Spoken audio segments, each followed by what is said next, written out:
Olá pessoal, como é que tá todo mundo aí? Aqui é o Rodrigo Brandão, advogado e coordenador aqui do Departamento Contencioso Civil do Padua Faria Advogados. Estamos aqui hoje para mais um webinar do nosso escritório. E hoje eu vou ter a oportunidade de debater, trocar uma ideia aqui com a doutora Ana Beatriz, que é do Departamento Tributário do Padua Faria Advogados. Dá um alô aí, Bia. Oi pessoal, oi Rodrigo, estou muito feliz de estar aqui mais uma vez, agora com o Departamento do Contencioso Civil e vamos lá, aprender mais um pouquinho. Exatamente. Pessoal, o bate-papo aqui hoje é para a gente falar desse cenário de 2026 a respeito das locações, trazendo o que está mudando aí na prática, tanto contratual, do dia a dia, né, do trato das imobiliárias com os locatários, e também os reflexos da reforma tributária. Porque o que acontece, o que eu tenho notado aí, Bia, você que é do tributário vai ter muito mais propriedade para falar. Mas assim, o final do ano passado foi uma loucura, né? O pessoal correndo aí contra o tempo, né? Para colocar toda a parte patrimonial e fiscal em ordem antes dessa virada de 2025 para 2026, para aproveitar o que vigorava anteriormente. Que agora já com 2026 nós temos a reforma tributária começando, temos obviamente toda a fase de transição que se projeta até 2033, mas ela já é uma gigantesca realidade. Então eu acho que quem ainda não sabe o que está acontecendo na reforma tributária está bastante desinformado ou vai ficar muito para trás, né? Só que isso, pessoal, não pensando apenas na questão fiscal propriamente dita, que é importantíssima de fato, e que a Bia também vai falar bastante disso, mas a própria reforma tributária, ela trouxe algumas mudanças na prática imobiliária, que vai ser muito importante ser observado aí para quem maneja imóveis, aufere renda com imóveis, que são muito importantes. E tá rolando um papo aí nas redes, que mudou a lei de locações, mudou a relação locatícia. Então assim, galera, nessa introdução deixar uma coisa muito clara. A lei de locações, a lei do inquilinato famosa, ela não mudou, ela segue da mesma forma, né, que aquela lei de 1991, mas algumas coisas que estão dentro dela na prática do dia a dia vão mudar, e muito por conta da reforma tributária. Então, Bia, eu estava dando uma olhada, principalmente nesses reflexos iniciais da reforma tributária e a incidência de impostos, quando que começa a compensar, quando não compensa. Mas o que é o grande primeiro ponto que eu queria falar aqui?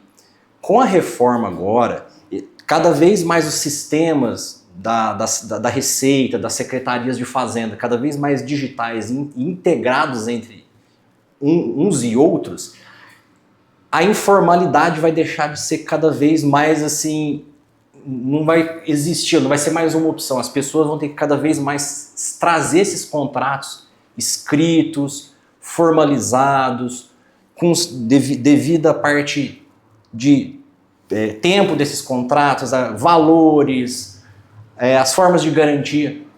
Porque como agora a tendência é essas prestações de contas serem integradas, cada vez mais esse pessoal vai ter que sair da informalidade e trazer a formalidade para esses contratos.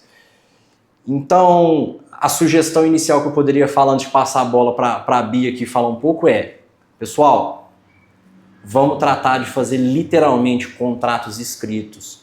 O tempo de duração desses contratos. Quais são as formas de garantia daquele contrato? Se esse contrato é residencial, se esse contrato é comercial, como que funciona a questão do direito de preferência ou não?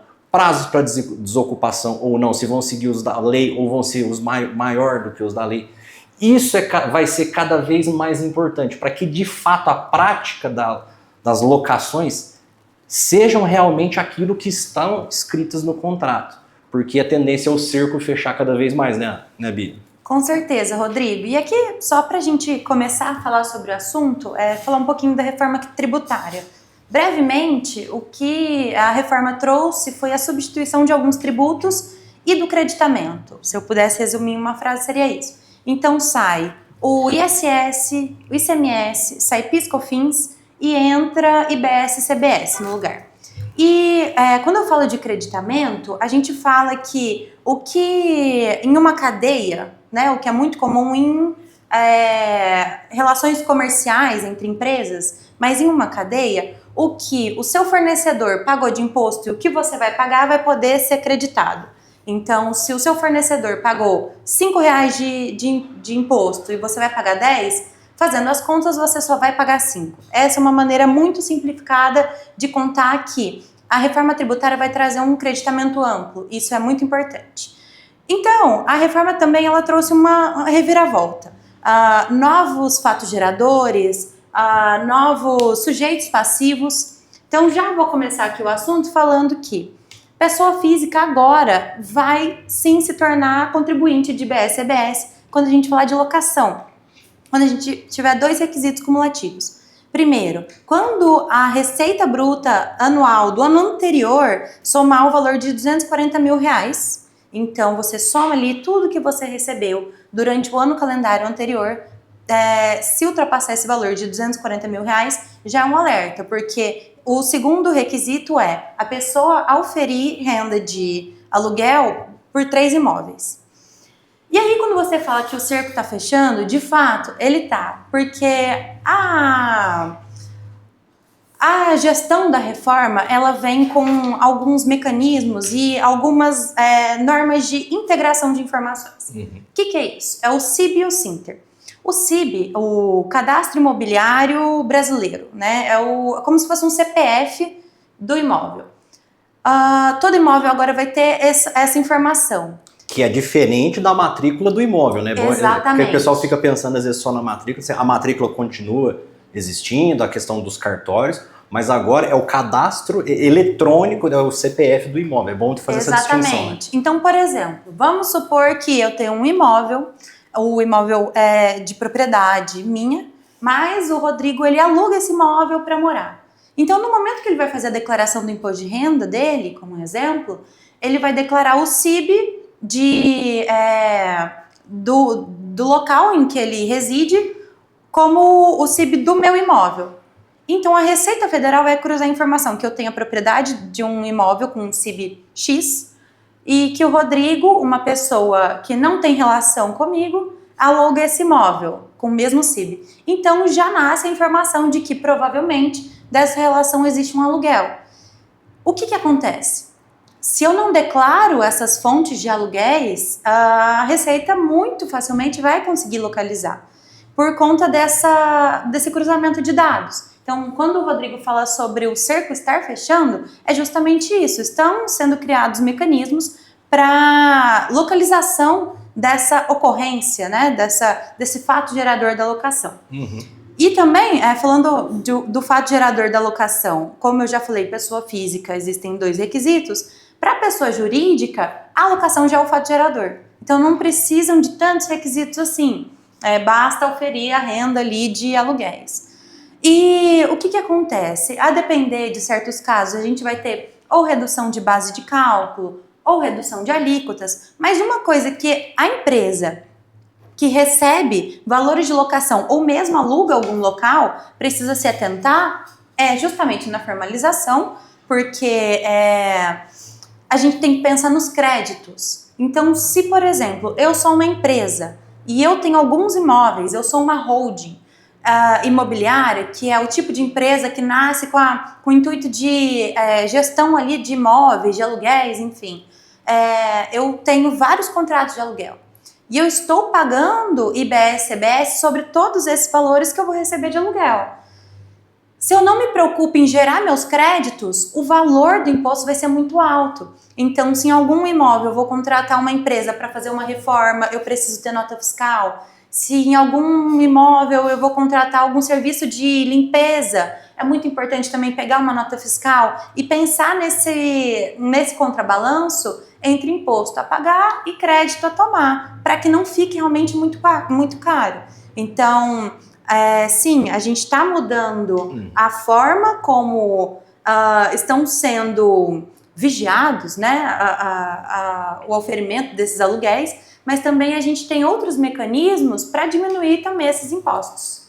E aí, Bill, o que é importante, né, desses sistemas sendo integrados, não só a parte fiscal vai passar a ser literalmente fiscalizada, mas dentro desses contratos, algumas questões que no dia a dia das locações às vezes acabam acontecendo, podem ser consideradas às vezes abusivas, elas vão também ser facilmente detectadas. Um grande exemplo, que é o que a gente está acostumado até a ver aqui no escritório bastante, é, por exemplo, contratos serem formalizados, mas haver, por exemplo, cumulação de garantias. Então, por exemplo, a própria lei fala que você pode exigir uma garantia do seu locatário, seja ela uma caução, um seguro fiança, etc. Mas o que nós não podemos ter é uma composição dessas garantias. E que no frigir dos ovos é o que acaba acontecendo. A pessoa paga metade em caução e o restante em seguro fiança, ou põe um fiador e mais um tanto de um valor em caução. Então, essas que nós denominamos de informalidades, que é o que, com essa integração de sistemas, vão ter que começar a acabar. Vão ter que começar a refletir realmente a realidade. Ou é caução, ou é fiança. Não tem como acumular isso. Não tem como nós colocarmos prazos, às vezes, de desocupação do imóvel mais exíguos, menores do que a própria lei do inquilinato exige. Ah, só porque eu quero retomar o imóvel, vou dar um prazo ali de 10 dias. Não, porque a lei já fala de 30 dias. Ressalvado 90 dias para o caso de uma venda. Então, o cotidiano das locações, que às vezes é muitas vezes feito no fio do bigode, ele vai acabar acontecendo. Isso vai ter que trazer realmente para um cenário contratual. Mas esse mesmo contrato escrito, ele também não vai poder ser feito da maneira com que as pessoas bem entenderem. Ele vai ter que reproduzir fielmente cada vez mais a lei de locações. Então, quando a Bia fala do CIB, principalmente, que vai ser o CPF do imóvel, essa informação prestada pelo locatário, cruzadas as informações com o locador na Receita Federal, além da parte fiscal, se consegue destacar também eventuais abusividades como essa, por exemplo, no contrato. Mas aí, Bia, eu estava dando uma olhada também nesses reflexos da reforma e tudo mais.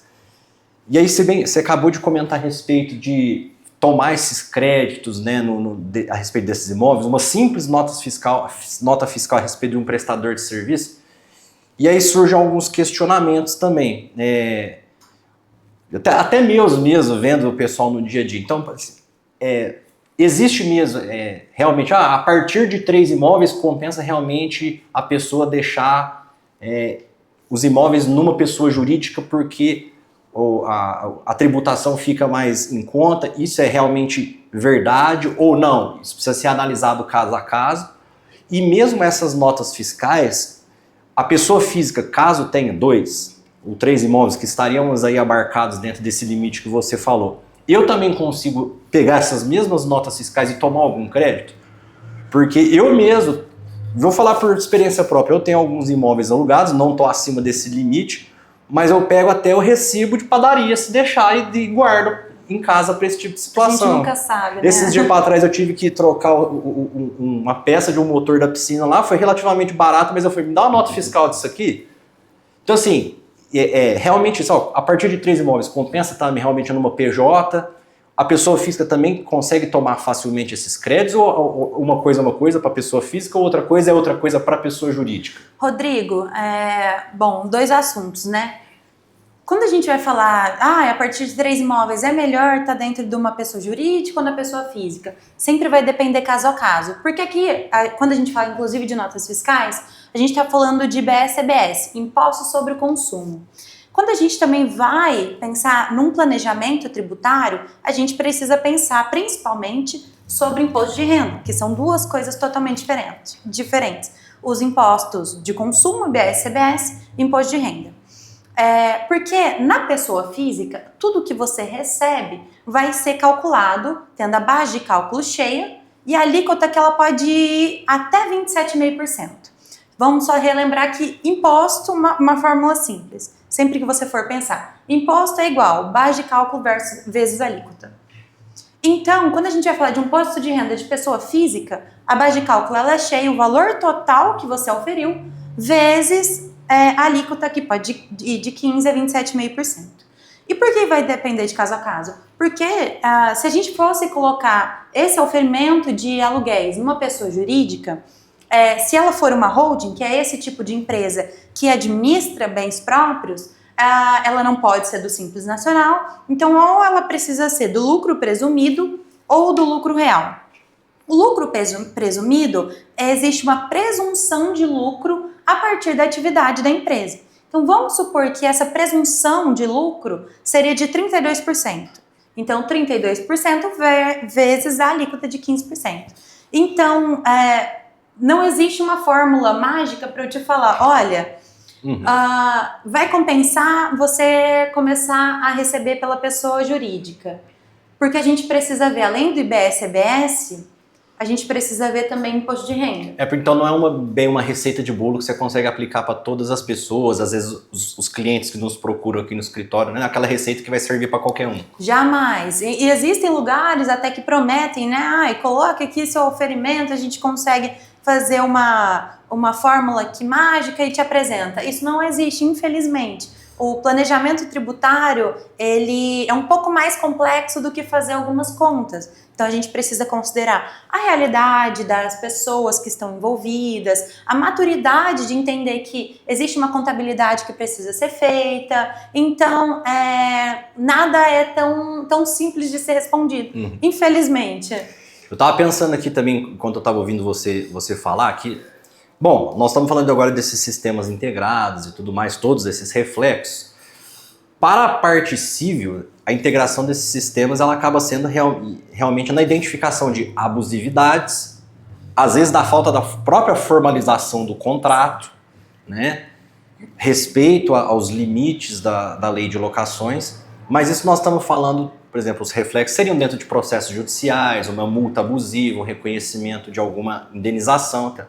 Mas para a parte tributária, qual que seria assim, o grande prejuízo da pessoa deixar de prestar esses tipos de informações a respeito do CIB ou fazer constar essas informações de maneira certa dentro da sua declaração de imposto de renda? Qual que é o reflexo que a pessoa pode acabar acontecendo? Porque no CIB, eu falei rapidamente aqui, é uma questão que vai precisar, às vezes, envolver um processo. Mas agora na parte tributária não necessariamente vai acabar virando um processo judicial, alguma coisa nesse sentido.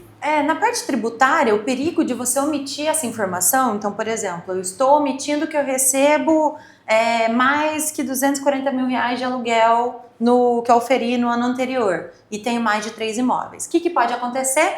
Chegar uma cartinha da Receita Federal na sua casa.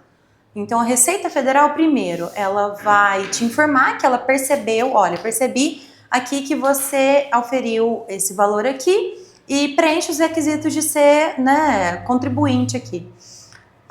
Se você não dá nenhuma resposta ou não tem nenhum documento para comprovar alguma outra coisa, porque a gente fala que no direito tributário o que você precisa são de documentos para comprovar o que você está dizendo. Se você não tem documentos para comprovar o oposto do que ela está alegando, então, infelizmente, é muito possível que ocorra uma autuação. E com essa autuação, o comitê gestor do IBS-CBS, né, não necessariamente a Receita Federal, ela não vai cobrar só o imposto que você deixou de pagar. Ela também vai cobrar multas, juros. E como a gente está falando de um cenário muito novo, que é esse comitê gestor do IBS-CBS, a gente não tem ainda um passado para entender se as multas aplicadas elas vão sofrer ilegalidades ou não, porque em algumas situações realmente acontece, ou do Estado ou da União, a gente não sabe qual vai ser o montante dessas multas. Vai ser maior do que o valor do imposto? Não vai ser. Vai ser necessário entrar com uma defesa? Não vai ser. Então, o perigo realmente é muito grande, ainda mais porque a gente está pisando no escuro. A gente não sabe qual é o histórico de cobrança desses impostos. Certo.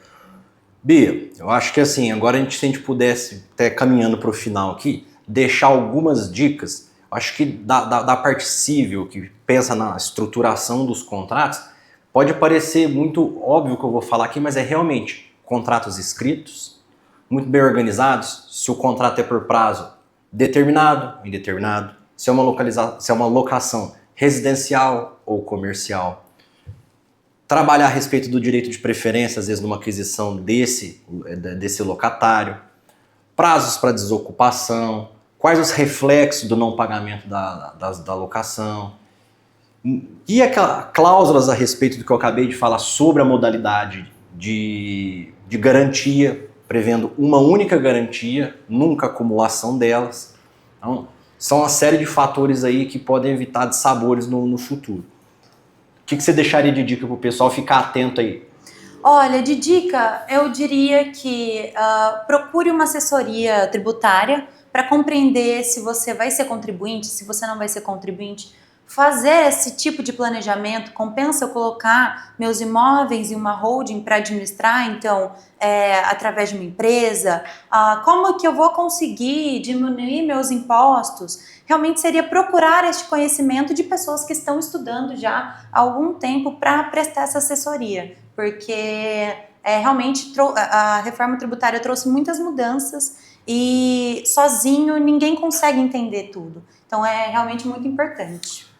Maravilha. Pessoal, o que a gente queria trazer para vocês rapidamente era isso, um bate-papo fluido que trazer esses pontos de atenção da reforma tributária, que tocam também e acender esse alerta da parte de estruturação dos contratos e da parte civil das locações.